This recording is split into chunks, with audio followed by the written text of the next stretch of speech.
महाराष्ट्र शासनाने जाहीर केलेला बाबा पुरंदरेला महाराष्ट्र भूषण पुरस्कार रद्द करण्याच्या मागणीसाठी देगलूर येथे सर्व पुरोगामी संघटना एकवटल्या होत्या व त्यांच्या वतीने देगलूर येथील साठे चौकात 2 तास चक्काजाम आंदोलन करण्यात आले।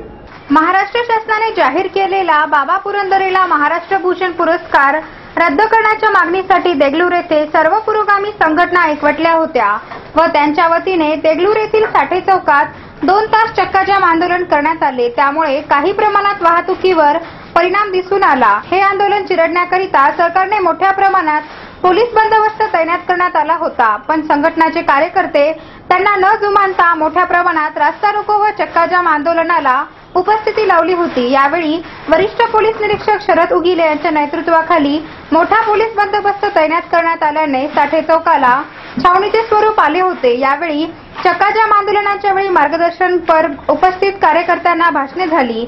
यावेळी सुरुवातीला पद्मश्री विठ्ठलराव विखे पाटील कृषी परिषदेचे तालुकाध्यक्ष बालाजी ढोसने यांनी आपले मनोगत व्यक्त करताना सांगितले की जर महाराष्ट्र शासनाने महाराष्ट्र भूषण पुरस्कार रद्द केला नाही तर यापुढेही तीव्र आंदोलन करण्यात येईल, याची नोंद घ्यावी असे त्यांनी सांगितले। त्यावेळी हनुमंत तडखेले, नंदू पाटील, हनुमंत दापके, बालाजी कोसबे, गणेश बामणे, नागोराव बिरादार, प्रदीप चव्हाण, शिवाजी गुंडुरे, गंगाधर पाटील हिंगोले, चंदू अंकमवार, मधुकर डोंगळे, तुकाराम डुकरे, अहमद शेख यांच्यासह सर्व पुरोगामी संघटनेचे कार्यकर्ते उपस्थित होते।